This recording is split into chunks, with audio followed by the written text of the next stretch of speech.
Francis, Hervé, Oui, très très oui. content de faire ce podcast avec vous deux. Bonjour en plus à tous nos amis qui nous écoutent, à tous les fans de Fitness Mag. Donc bonjour messieurs, comment ça va? Ah ben, Salut. écoute, je vais très bien. Et Hervé, comment vas-tu? Et moi, ça va très bien. Très content d'avoir l'opportunité d'être avec vous aujourd'hui, hein. Je pense que beaucoup de monde aimerait être à ma place. Donc, Alors, merci Eric et merci Francis. Ben, avec grand plaisir, Hervé. Hervé, tu vis en Corse aussi?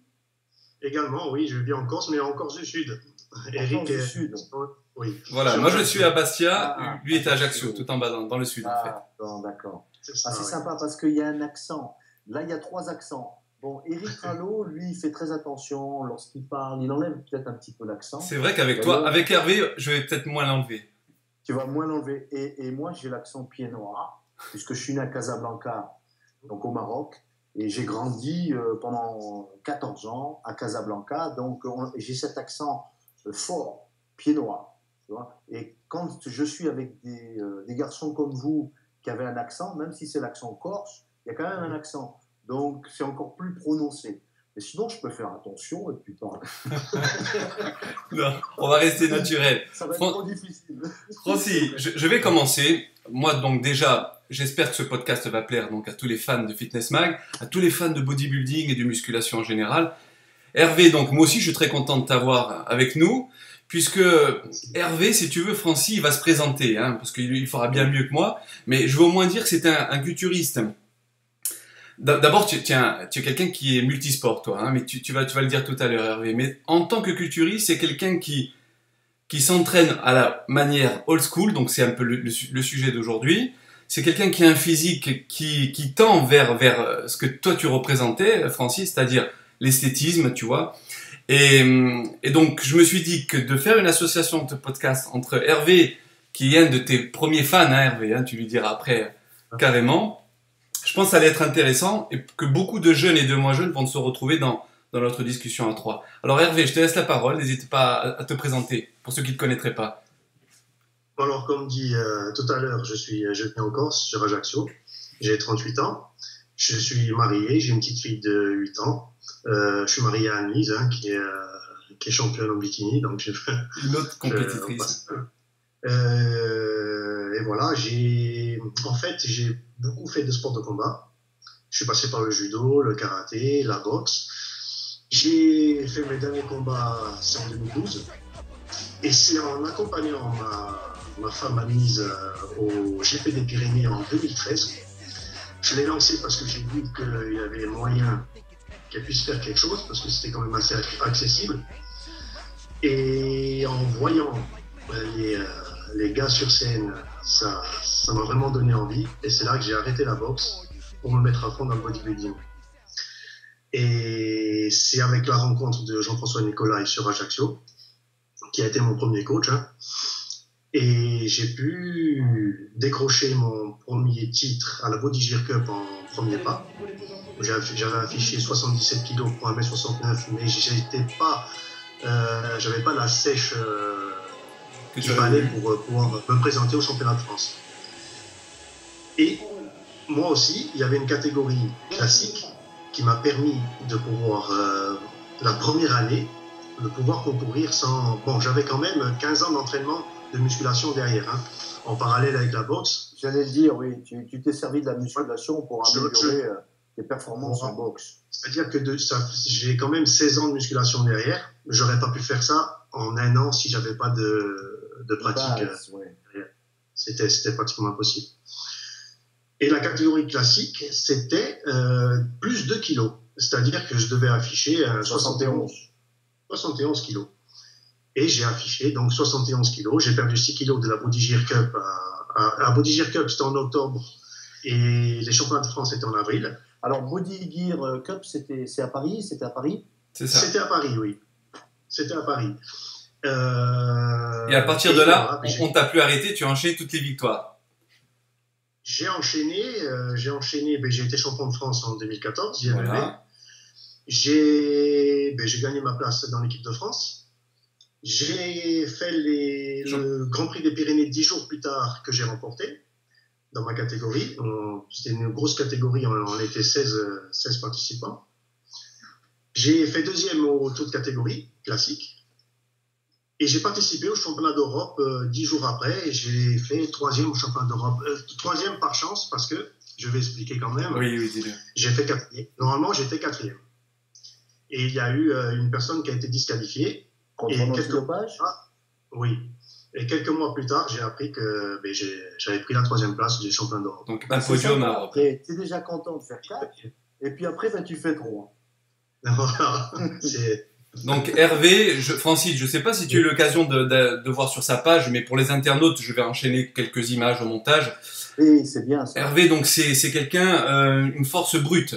C'est quelqu'un donc voilà qui s'est servi de la musculation pendant des années pour ses sports de combat, et c'est pour moi un acharné. C'est le vrai warrior, le combattant, tu vois, dans le bon sens du terme, que ce soit sur un ring et dans la musculation, mais avec une qualité, une maîtrise de mouvement qui est pour moi excellente, quasi parfaite, donc qui rejoindra un petit peu la PPM et l'excellence que l'on recherche à travers cette méthode. Ce qui m'intéressait aussi d'avoir avec Hervé ce matin, pour notre podcast, c'était de parler donc old school, mais old school qui va jusqu'à sa méthode d'entraînement et son lieu d'entraînement, puisqu'il s'entraîne dans son garage. Il a aménagé un gym qui n'a rien à envier au Temple Gym de Dorian Yates, tu vois, et il a tout ce qu'il faut. Et surtout un certain nombre de machines de base que tu exploites vraiment à fond. Oui. Tu nous donneras tes performances tout à l'heure, mais donne-en une ou deux, par exemple. Développé couché, par exemple, et squat. Pour 85 kg actuellement, 220 en squat nuque, 180 en front squat, 180 au couché. Voilà. J'ai un 260 au soulevé de terre. Voilà. C'est super pour un sportif et pour un bodybuilder. C'est superbe. Oui, il est très très fort. C'est pas ta priorité que d'essayer de battre des records. Ta priorité, c'est d'essayer d'avoir le plus beau physique possible, le physique le plus symétrique, proportionné, etc. Mais il se trouve que la qualité physique force t'aide à stimuler la croissance musculaire et te permet d'améliorer ton physique actuel. Donc on peut se servir aussi de la force, évidemment. Donc c'est un atout que d'être fort. Avant de commencer le podcast sur le old school, Hervé, je veux juste que tu dises ce que toi tu me disais par message interposé, et puis quand on se voyait à chaque fois, ce que tu penses de notre cher Francis, de notre légende française. Eh bien, Francis, comme je te le disais, c'est pour moi, on entend beaucoup parler de Frank Zane, c'est vrai que Frank Zane était magnifique, mais pour moi, Francis, c'est vraiment resté l'athlète. La référence. Quand on voit son posing que tu postes régulièrement. Ouais. Olympia 90. C'est Olympia en 90. C'est ça. Il avait affiché un physique de 72 kilos, je crois 73. C'est ça. C'est avec une qualité magnifique. Et puis un posing. Pour moi, je ne dis pas parce que Francis est là. Là, c'est le plus beau posing. C'est le plus beau posing que j'ai vu. Voilà. Tout confondu, jusqu'à aujourd'hui. Ouais, merci Hervé.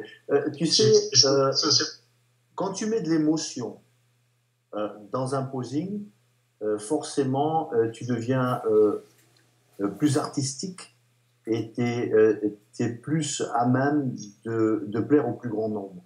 Donc, il faut quand même qu'il y ait de l'émotion. C'est un petit peu comme un danseur qui danse sur une musique.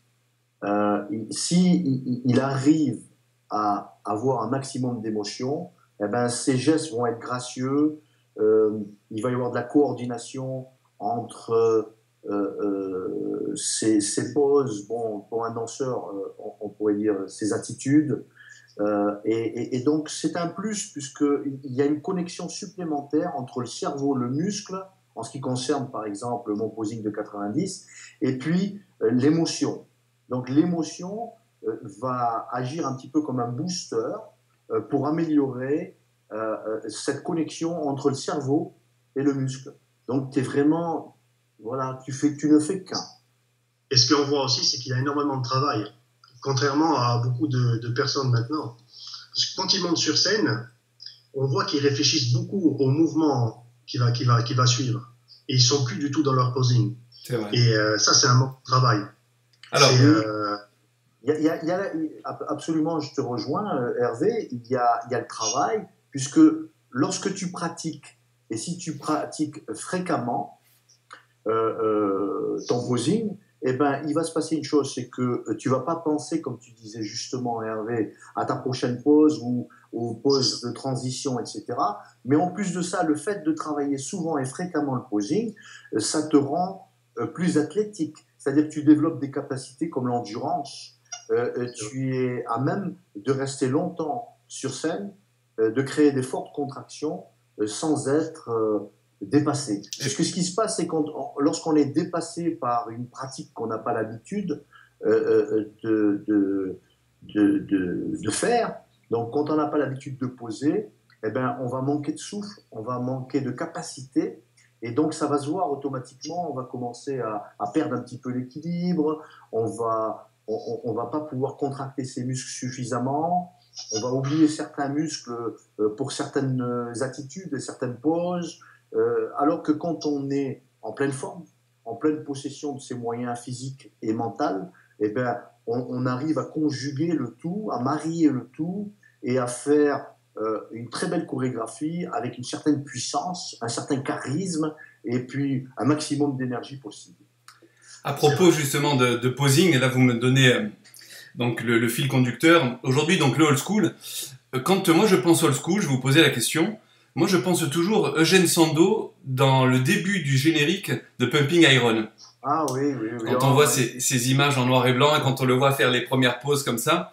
Donc Eugène Sandow, exactement. Eugène Sandow, donc c'était fin du 19e, début du 20e, donc un athlète allemand. Et on dit que c'est le père du bodybuilding, en fait, le père du culturisme, hein, avant même les frères Weider. Hein.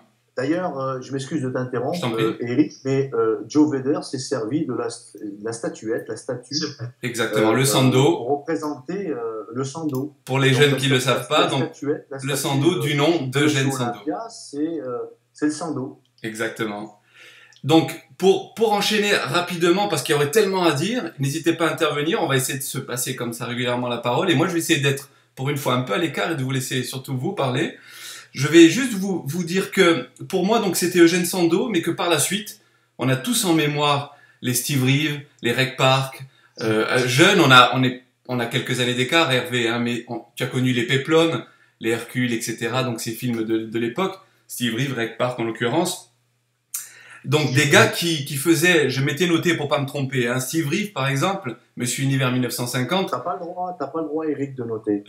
Pour pas me tromper dans le détail. 1m86, 98 kg.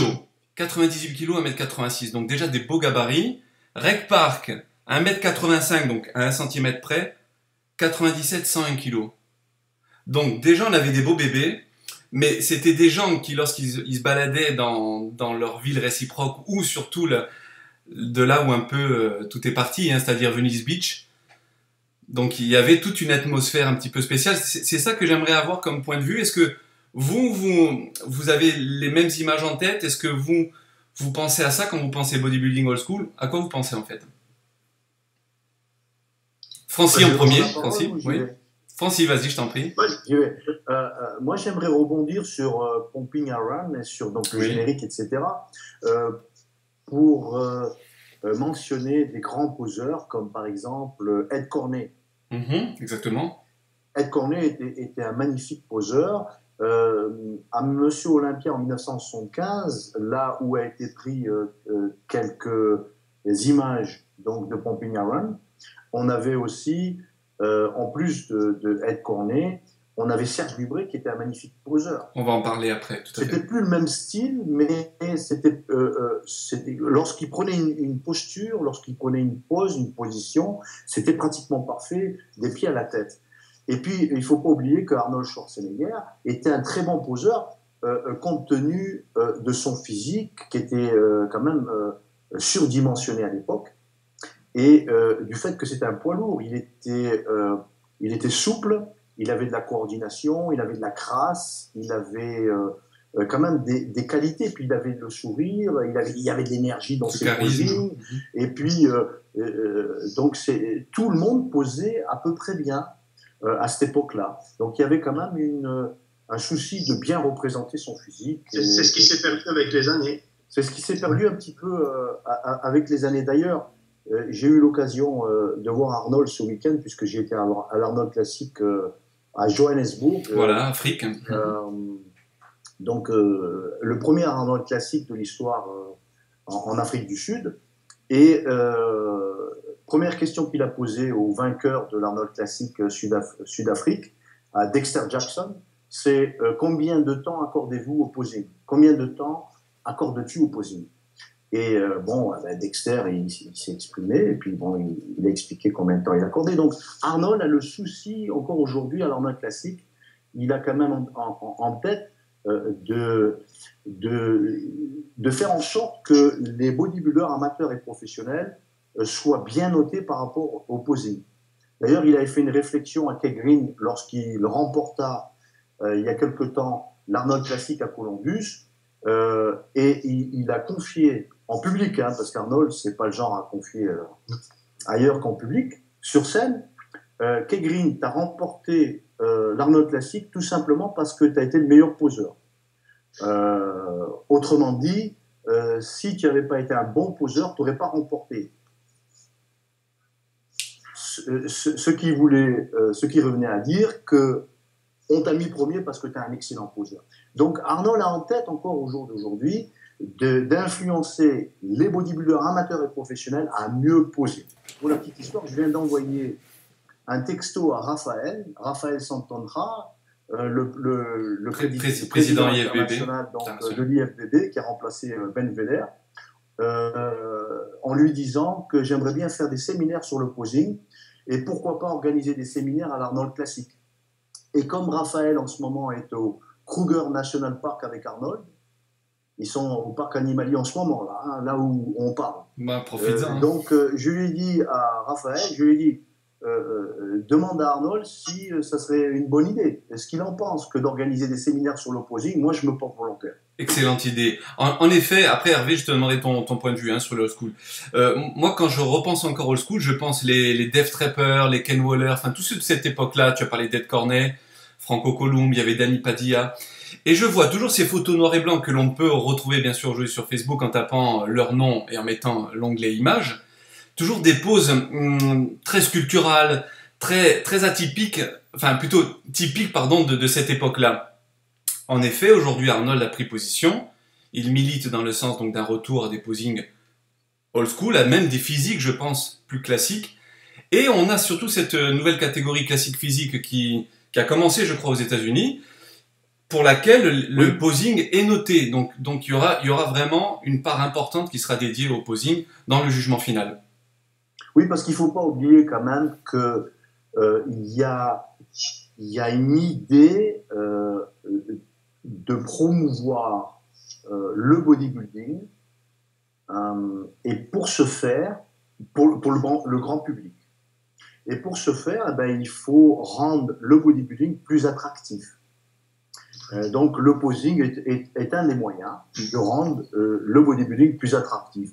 Et comme Arnold il est en train de développer sa franchise Arnold Classic, d'ailleurs ils vont partir à Hong Kong dans peu de temps, je crois demain avec Raphaël, ils partent sur Hong Kong ou quelques jours pour un autre Arnold Classic.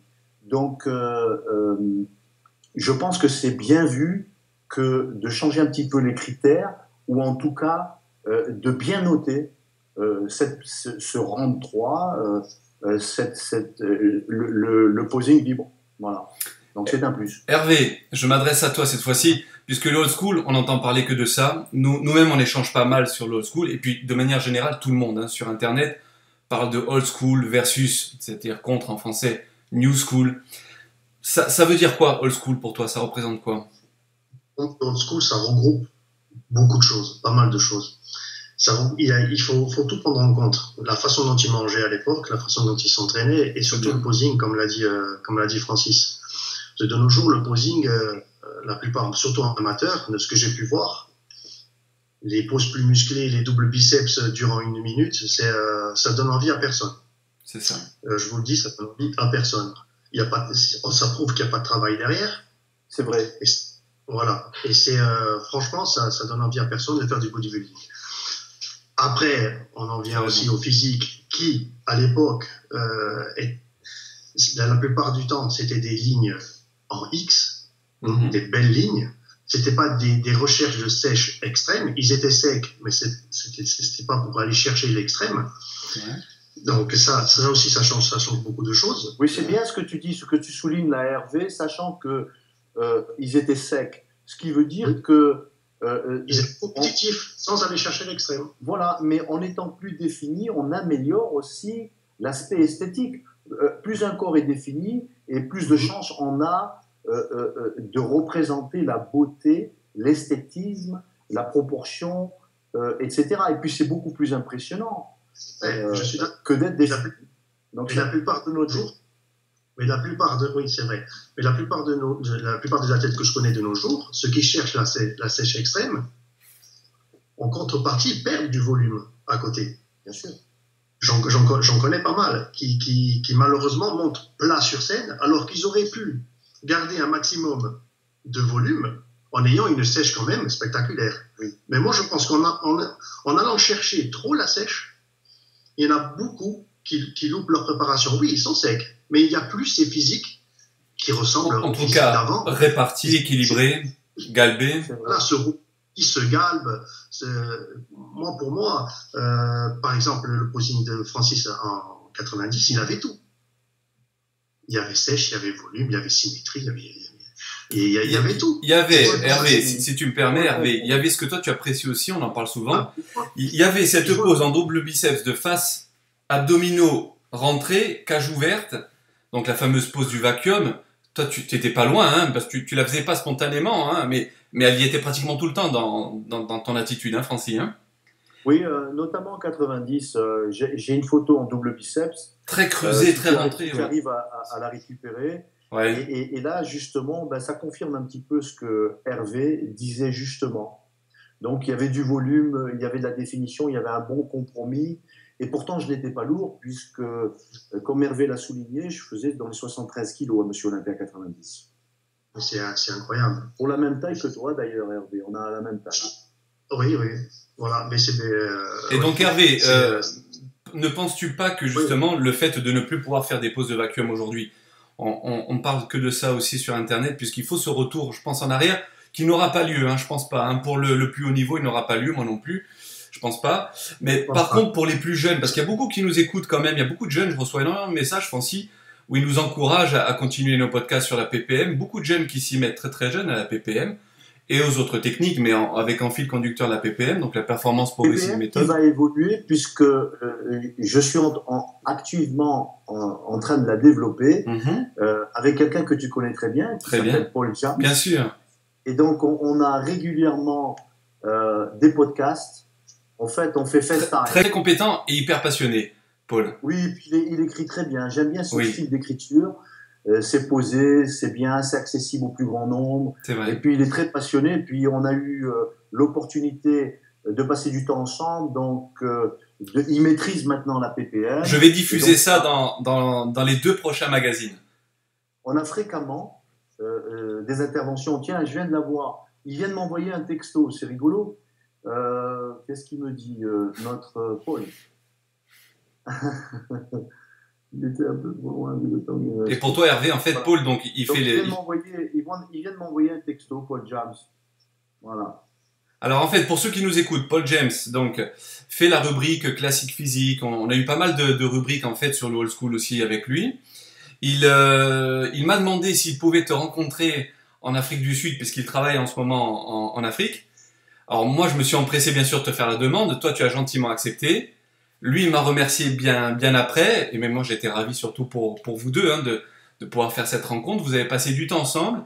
Et ce temps que vous avez passé ensemble, on le verra déjà dans le magazine qui va sortir dans quelques jours, dans une dizaine de jours, en juin, puisqu'il relate en 2 parties donc votre rencontre et vos entraînements et la PPM en fait. Hein, c'est une très bonne chose puisque comme tu le sais, je suis comme toi, Eric, et puis je suis sûr que tu es aussi pris quand même, Hervé. Hein, tu as une vie professionnelle, une vie familiale, etc. Donc, on a beaucoup de choses à faire. Et l'avantage que j'ai de développer donc, la PPM qui va devenir un système d'entraînement, comme on en parlait au tout début de nos podcasts, de fil en aiguille, on est en train en ce moment de développer la PPM pour en faire un système, système d'entraînement pour le plus grand nombre, où il va y avoir plusieurs exercices. Ça ne sera pas que des exercices d'isolation, il va y avoir des techniques d'entraînement, des exercices techniques. Enfin, ça va être